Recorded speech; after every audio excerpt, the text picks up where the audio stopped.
शांति। आज आप सभी का राजयोग मेडिटेशन कोर्स के चौथे दिन में हार्दिक अभिनंदन है। कल हम सभी ने अपने राजयोग मेडिटेशन कोर्स के तीसरे दिन में सुना कि परमात्मा के 3 दिव्य कर्तव्य क्या हैं।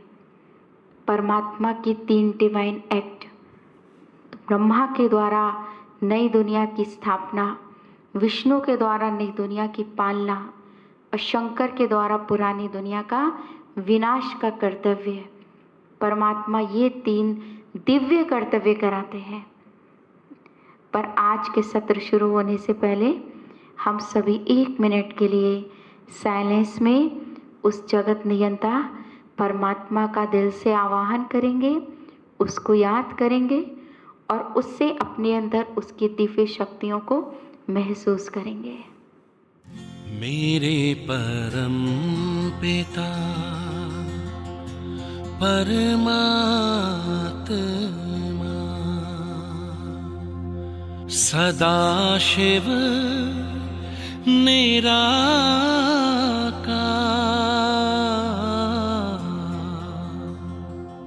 ओ आनंद के सागर तेरी महिमा अपरंपार। आज हम सभी का बहुत इंटरेस्टिंग सत्र है कि शिव और शंकर में महान अंतर।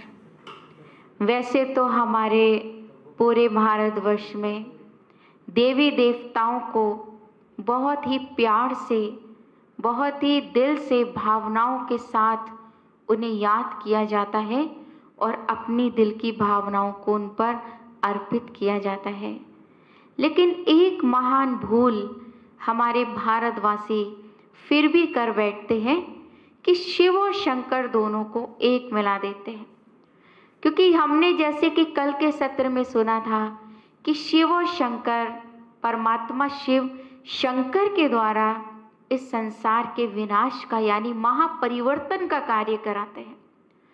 तो करने वाला अलग है और कराने वाला अलग है। तो परमात्मा शिव और शंकर में बहुत महान अंतर है। दोनों के यहाँ नाम भी अलग है, दोनों के यहाँ स्वरूप भी अलग है और दोनों के यहाँ ऑक्यूपेशन अर्थात कार्य भी अलग है। नाम अलग है यानी वो है शिव और वो है शंकर जी, शंकर देवता। दोनों के स्वरूप अलग हैं। शिव का स्वरूप है निराकार, दिव्य प्रकाश, ज्योतिर्लिंगम। लेकिन शंकर जी का जो स्वरूप दिखाया है वो आकारी देव पुरुष के रूप में दिखाया गया है। शिव और शंकर जी का जो कार्य है वो भी अलग है। हम कहते हैं शिव भोलेनाथ है, शिव भोला भंडारी है, लेकिन शंकर जी के लिए हमने हमेशा कहा कि शंकर जी इस संसार का महापरिवर्तन करते हैं, महाविनाश करते हैं। तो एक हो गया भोलानाथ और एक हो गया प्रलयनाथ। और यहाँ हम देखते हैं कि जब भी हम मंदिर जाते हैं तो हम हमेशा यही कहते हैं कि हम शिवालय जा रहे हैं जल चढ़ाने के लिए। कभी हम ये नहीं कहते हैं कि हम शंकरालय जा रहे हैं शंकर जी पर जल चढ़ाने के लिए।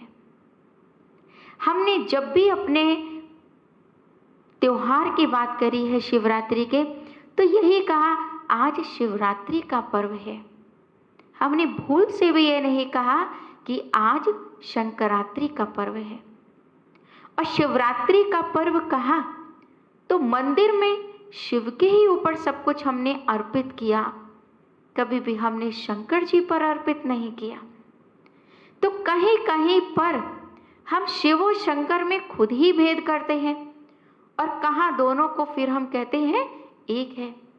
हम हमेशा शिव की महिमा में सुनते आए हैं सत्यम शिवम सुंदरम।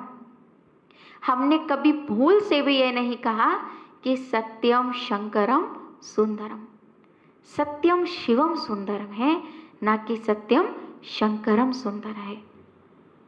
हमने मंत्र भी अगर उच्चारण किया तो यही बोला, ओम नमः शिवाय, ओम नमः शिवाय, ओम नमः शिवाय। कभी भी हमें ये मंत्र नहीं दिया गया, कहो ओम शंकराय नमः, ओम शंकराय नमः। तो शिव और शंकर दोनों एक नहीं है, दोनों अलग है। शंकर जी अगर स्वयं ही शिव होते, परमात्मा होते, तो हमने उनको हमेशा देखा है कि वो हमेशा ध्यान की मुद्रा में बैठे हुए हैं। ध्यान की मुद्रा में उन्हें बैठा दिखाया है, वो भी कहाँ? कैलाश पर्वत पर। कैलाश पर्वत ही क्यों? क्योंकि पूरा कैलाश पर्वत ही शिवलिंग के आकार का है, इसलिए शंकर जी ने वहां पर बैठ करके ध्यान किया। शंकर जी ने हमेशा ये कहा, हमने शंकर जी के बारे में सुना है कि उन्होंने पार्वती जी को अमरनाथ पर अमर कथा सुनाई थी। तो अगर वो स्वयं ही अमरनाथ हैं, तो उन्होंने कौन से अमरनाथ जी की पार्वती जी को कथा सुनाई थी? जो 2 कबूतरों ने सुनी थी। और शंकर जी को पूरा गृहस्थ धर्म दिखाया गया है। साथ में पार्वती जी हैं, 2 बच्चे हैं, पर शिवलिंग हमेशा अकेला ही दिखाया गया है। तो आपसे बात इसलिए कर रहे हैं शिव और शंकर में महान अंतर की, कि हमने स्वयं ही शिव और शंकर में कई स्थानों पर अंतर रखा। और शंकर जी हमेशा ध्यान में बैठे हुए हैं। देखा जाए, जो खुद ही परमात्मा है, जिससे सर्वोच्च ऊंचा यानी कोई और नहीं, तो उसको तो तपस्या करने की आवश्यकता ही नहीं है। लेकिन शंकर जी तो खुद शिव की आराधना में, उसकी तपस्या में लीन बैठे हैं। और हम हमेशा यही कहते हैं, ब्रह्मा देवताय नमः, विष्णु देवताय नमः, शंकर देवताय नमः, लेकिन शिव परमात्माय नमः। सभी देवताओं के लिए हमने कहा देवताय नमः। ब्रह्मा, विष्णु और शंकर जी के साथ हमने देवता शब्द का प्रयोग किया, लेकिन शिव के साथ हमने कहा शिव परमात्माय नमः, क्योंकि शिव इन तीनों के रचयिता त्रिदेव हैं। शिव को इन तीनों का रचयिता कहा जाता है, ब्रह्मा, विष्णु और शंकर का। और इन ब्रह्मा, विष्णु, शंकर की जो उत्पत्ति दिखाई गई है, वो प्रकाश से दिखाई गई है, जन्म से नहीं दिखाई गई, किसी माँ के गर्भ से नहीं दिखाई गई। क्योंकि स्वयं निराकार परमात्मा शिव प्रकाश स्वरूप है, दिव्य ज्योति है, दिव्य प्रकाश है, इसलिए जो उसकी रचना है, उत्पत्ति है, वो भी प्रकाश से ही हुई है। इसलिए हम परमात्मा शिव को देवों का देव, महादेव कहते हैं, भोला भंडारी कहते हैं। हमने शंकर जी के लिए नहीं कहा भोला भंडारी, हमने हमेशा शिव के प्रतिमा के आगे जाकर कहा बम बम भोले भर दे झोले। और आपने देखा होगा, जो देवों के देव महादेव शिव हैं, उनके पूरे भारतवर्ष में कोने कोने में शिव के ही यादगार हैं, शिवलिंग के रूप में ही यादगार हैं। कहीं पर भी शंकर जी की प्रतिमा के रूप में यादगार नहीं है, शिव की प्रतिमा के रूप में ही यादगार है। और महादेव जी के मंदिर हमेशा ऊंचाइयों पर और पहाड़ियों पर ही दिखाए जाते हैं, पर जो शिवलिंग की प्रतिमा है वो भूगर्भ में होती है, भूगर्भ में। क्योंकि परमात्मा सर्वश्रेष्ठ होने के बावजूद स्वयं गुप्त रहे, इसलिए ऊंचाई पर दिखाने के बावजूद भी जो उनकी प्रतिमा है बिल्कुल भूमि के गर्भ में दिखाते हैं। एक तरफ वो सर्वश्रेष्ठ है, अर्थात उनका स्थान ऊंचाइयों पर है, दूसरी तरफ वो गुप्त हैं, इसलिए उनको जो है बिल्कुल उनकी प्रतिमा को धरती के अंदर दिखाया गया। इसका भी पीछे बहुत बड़ा आध्यात्मिक भाव छिपा हुआ है। क्या आध्यात्मिक भाव है? क्योंकि परमात्मा पिता है और उसके जो रचना है देवी देवताएं, वो सब उसके बच्चे हैं। तो कोई भी पिता नहीं चाहता कि मेरे बच्चे पीछे रहें और मैं आगे रहूं। तो परमात्मा जो देवों के देव महादेव रहे, सभी देवी देवताओं के पिता रहे, तो उन्होंने हमेशा बच्चों को अर्थात देवी देवताओं को ही आगे रखा और स्वयं वो गुप्त रहे, भूगर्भ में रहे। तभी आप देखते हैं कि मंदिरों में देवी देवताओं को हमेशा ऊंचाई पर स्थापन किया जाता है, हमेशा उनको शोकेश के अंदर रखा जाता है, ऊंचे स्थान पर रखा जाता है। पर शिव को सबसे नीचे धरातल में रखा जाता है। क्यों? क्योंकि परमात्मा ने सबको आगे स्थान दिया, यानी अपनी रचना को उन्होंने ऊंचा स्थान दिया और उन्हें आगे रखा और स्वयं हमेशा गुप्त रहे। अब गुप्त रहे तो इसका मतलब ये नहीं कि उन्हें कोई जानता नहीं है। उन्हें सभी देवी देवता नमन करते हैं। देवी देवताओं के लिए भी शास्त्रों में दिखाया गया है कि जब उन पर भी कोई मुसीबत आती थी तो वो भी शिव जी के ही पास जाते थे उसका समाधान लेने के लिए। तो परमात्मा हम सभी आत्माओं के पिता हैं, इसलिए वो हमेशा गुप्त ही रहे, क्योंकि उन्होंने सभी देवी देवताओं को रचना को आगे ही रखा। देखते हैं कि निराकार परमात्मा ने शंकर देवता जी के द्वारा इस संसार का महापरिवर्तन कराया। इसलिए शंकर जी के लिए दिखाया है कि उनका तीसरा नेत्र खुला और इस संसार का विनाश हुआ। लेकिन विनाश कोई एक बार में नहीं हो जाता है। इतनी बड़ी सृष्टि है, उसको महाविनाश और महापरिवर्तन होने में भी समय लगेगा।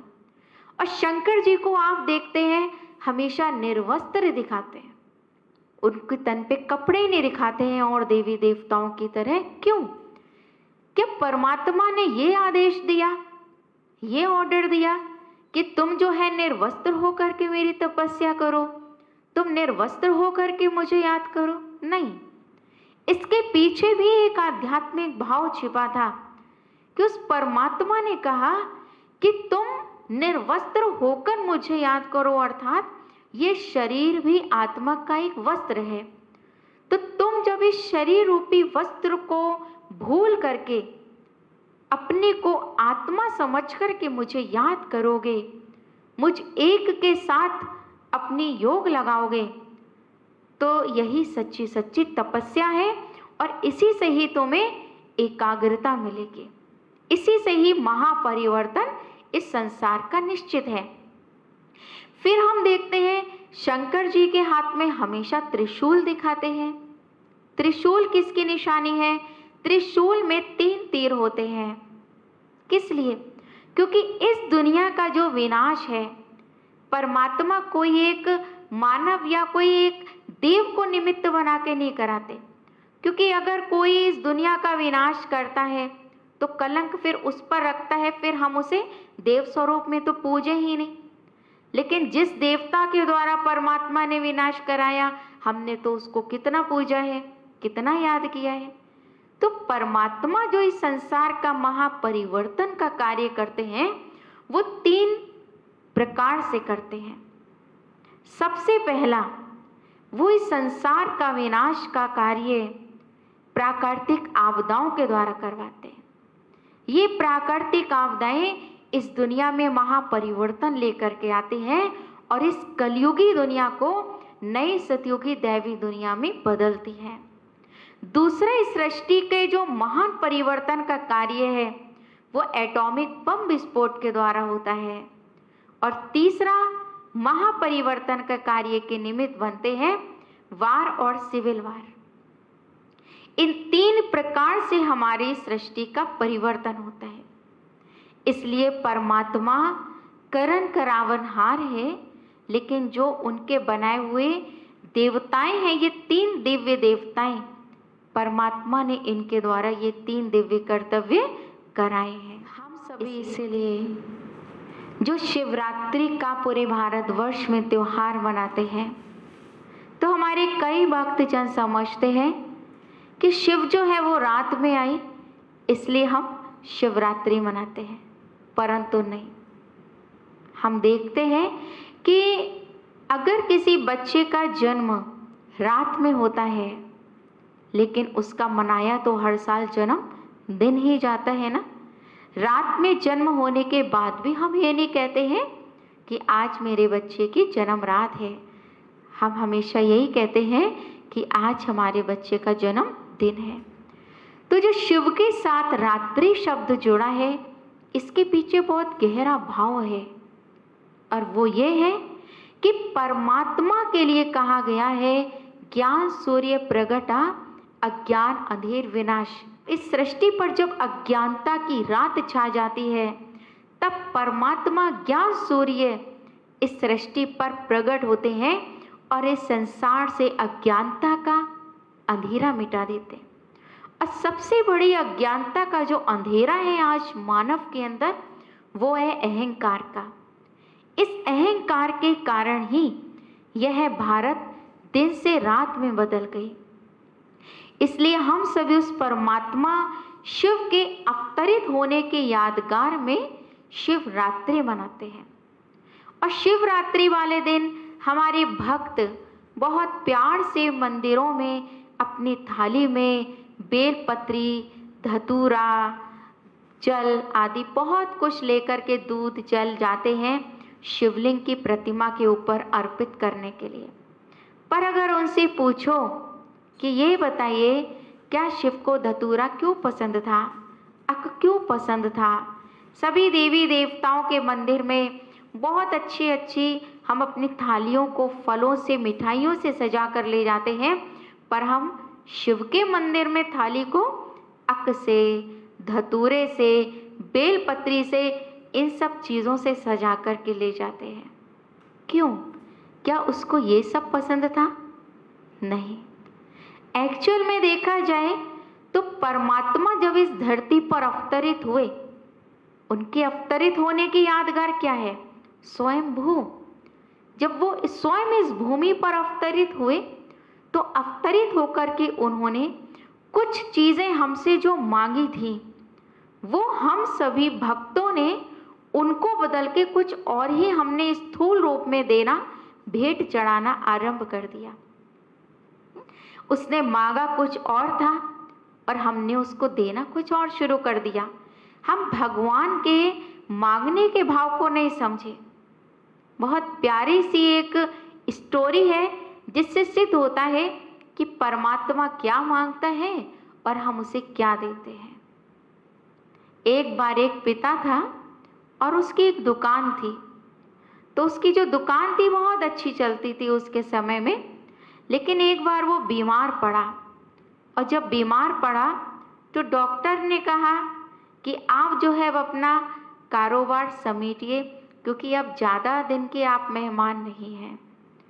तो उसको जब पता चला कि मैं ज़्यादा दिन का मेहमान नहीं हूँ, तो अपने वो बेटे से कहता है कि बेटा, मेरे तो शरीर का कोई भरोसा नहीं है कि मैं कब चल बसूं, लेकिन मैं जाने से पहले तुम्हें 3 बातें बताना चाहता हूँ कि तुम इन 3 बातों का पालन करते रहना, और ये 3 बातों का अगर तुम पालन करते रहोगे तो तुम जिंदगी में हमेशा खुश रहोगे, सफल रहोगे, उन्नति की सीढ़ी चढ़ते रहोगे, दिन दूनी रात चौगनी तुम्हारी कमाई होती रहेगी। बच्चा कहता है, जी पिताजी बताइए। वो बहुत आज्ञाकारी था। तो पिताजी कहते हैं, एक तो मेरी पहली बात तुम गांठ बांध लो कि घर से लेकर दुकान तक छांव में जाना है और छांव में ही आना है। दूसरी बात कि जो भी दुकान पर आए उसे मीठा जरूर खिलाना है। और तीसरी बात कि जो भी तुम्हारे पास आए उसे कभी खाली हाथ नहीं भेजना, कुछ ना कुछ देकर के ही भेजना। ये 3 बातें कहने के, समझाने के कुछ समय के बाद उसके पिताजी चल बसे और उस बच्चे को ये 3 बातें याद रही। तो उसे याद आया, पिताजी ने कहा था घर से दुकान तक छांव में जाना और छाँव में आना। तो वो रोज़ सुबह 10 बजे छाता लेकर जाता था और शाम को 5 बजे छाता लेकर के आ जाता था। दूसरी बात, मीठा खाना और मीठा खिलाना, जिससे उसे शरीर में शुगर होने लगी ज़्यादा मीठा खाने से। और तीसरी बात कि कोई भी दुकान पर आए खाली हाथ नहीं भेजना, तो वो किसी को भी, कोई चाहे उससे सामान नहीं भी खरीद के ले जाए, वो खाली हाथ नहीं भेजता था। ऐसे तो करके उसकी धीरे धीरे करके सारी दुकान ही खाली होने लगी। फिर एक बार जब वो कंगाल होने लगा, पूरी दुकान ही उसकी खाली हो गई, तब उसके एक पिताजी के मित्र आए। उन्होंने कहा, बेटा आपके पिताजी के समय में तो ये बहुत अच्छी चलती थी, पर अभी इसे क्या हुआ? तो वो कहता है कि कुछ नहीं, मैं तो अपने पिताजी की 3 बातों का पालन कर रहा हूँ। उन्होंने तो कहा था दिन दूनी रात चौगनी उन्नति होगी, पर मैं तो और ज़्यादा कंगाल बन गया। तो उसके दोस्त पूछते हैं पिताजी के कि ऐसी वो कौन सी 3 बातें बता के गए? तो वो बच्चा 3 बातें बताता है।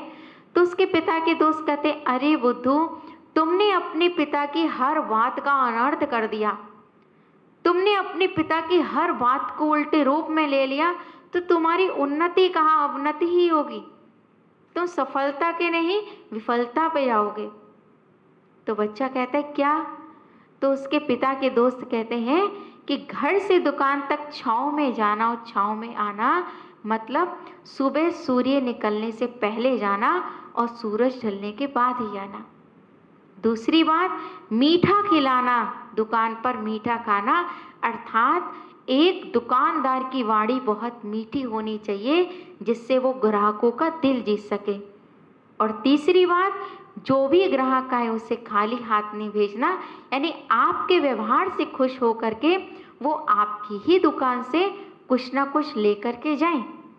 बच्चे ने पुनः उन 3 बातों का पालन किया, उन्हें सीधी करी और फिर से वो दिन दूनी रात चौगनी उन्नति करता रहा। ये कहानी एक बच्चे की तो है, साथ साथ देखा जाए तो हम भक्तों के भगवान के साथ भी उतनी ही मिलती है। उस बच्चे की तरह हम भी नादानी कर बैठे उस भगवान के साथ, क्योंकि जब परमात्मा कलयुग के अंत में जब इस धरा पर आते हैं तो कहते हैं, हे बच्चों, तुम अपने अंदर का सारा जहर, नफरत का, बुराइयों का मेरे ऊपर चढ़ाओ, यानी मुझे अर्पित कर दो। तो हम बजाय अपने अंदर का जहर देने के, हम उसको अक के फूल चढ़ाने लगे। उसने कहा, अपने अंदर कांटे जैसी बातें जो दुख देने वाली हैं, उनको खत्म करो और कुछ दुख देना बंद करो और सुख देना शुरू करो।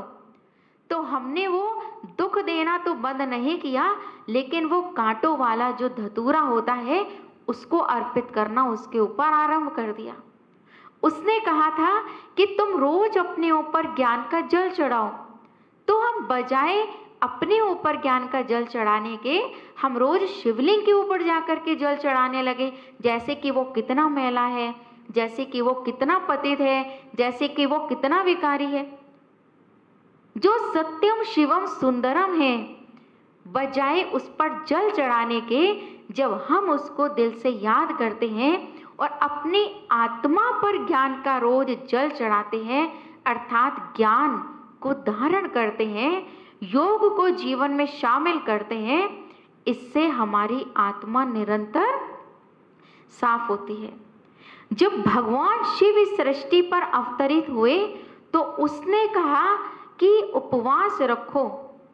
उपवास का मतलब है, अगर आप उपवास का संधि विच्छेद करेंगे तो उप प्लस वास, ऊपर रहने वाले के साथ वास करो। उपवास को हम व्रत भी कहते हैं। तो हमने अपनी वृत्तियों को तो नहीं बदला, अपने विचारों को तो नहीं बदला, लेकिन हमने खाने का व्रत रखना आरंभ कर दिया कि आज हमें खाना नहीं खाना है, आज हमें अन्न नहीं खाना है, और हमने खाने का व्रत लेना आरंभ कर दिया। बजाय अपनी वृत्तियों को बदलने के, हमने भोजन का व्रत शुरू कर दिया। सोचिए कि आपका बच्चा अगर एक दिन खाना नहीं खाता है तो आप कितने चिंतित हो जाते हैं, सोचते हैं कहीं इसका पेट तो खराब नहीं है, कहीं कुछ अंदर प्रॉब्लम तो नहीं है, ये क्यों नहीं खा रहा है। वैसे ही मुझ आत्मा के पिता परमात्मा भी कभी अपने बच्चे से ये नहीं कह सकते हैं कि अगर तुम्हें मुझसे प्यार है तो तुम मेरे लिए खाना पीना छोड़ दो, पानी पीना छोड़ दो, व्रत रखो। अगर हमें परमात्मा से प्यार है तो हम अपनी वृत्तियों को बदलें, अपनी विचारधाराओं को हम बदलें।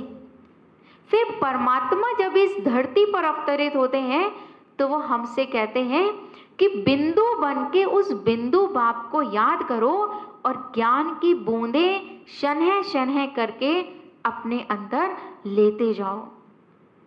लेकिन हमने उसका भी अर्थ का अनर्थ कर दिया, भाव बदल दिया। बजाय बिंदु बन के उस बिंदु परमात्मा को याद करने के और उसकी ज्ञान की बूंदें लेने के बजाय हमने शिवलिंग के प्रतिमा के ऊपर कलश टांग दिया और उस पर निरंतर छेद करके शिव की ही प्रतिमा पर बूंद बूंद करके जल चढ़ाना आरंभ कर दिया। फिर हमने उस परमात्मा के एक और भाव को बदल दिया।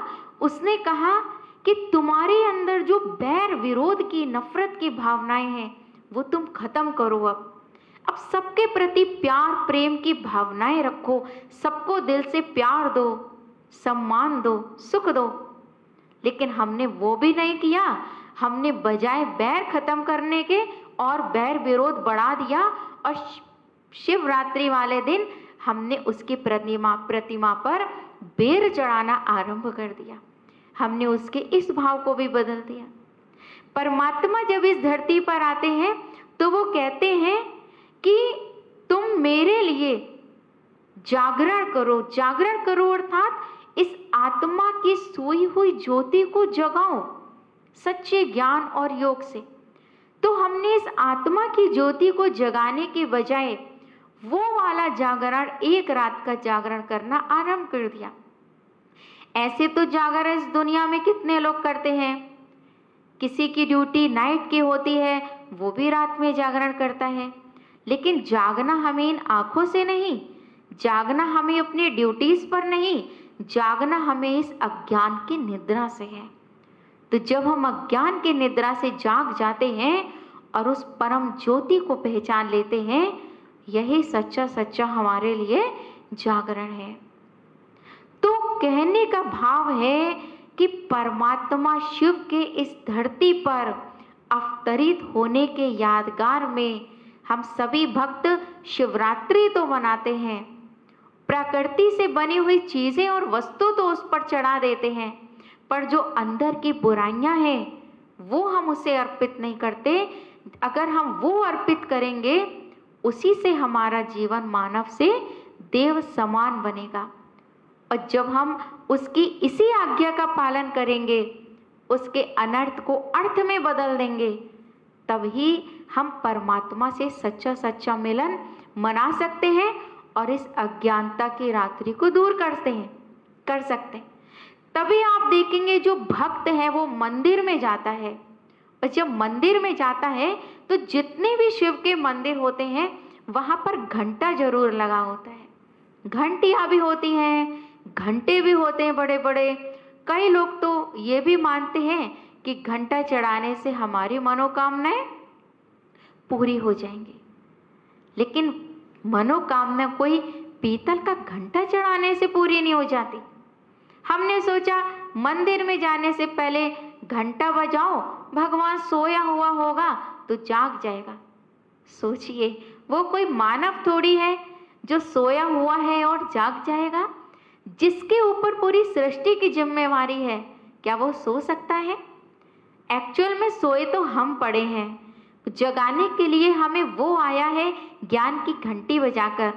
अब वो कहता है, बजाय पीतल का घंटा चढ़ाने के, जब तुम मेरे लिए आधा घंटा निकालोगे रोजमर्रा की इस जिंदगी से, तुम रोज मेरे लिए आधा पौन घंटा निकालो, तो तुम्हारे अंदर जब ज्ञान की घंटियां बजने लगेंगी तो तुम्हारी हर मनोकामना तो पूरी हुई पड़ी है।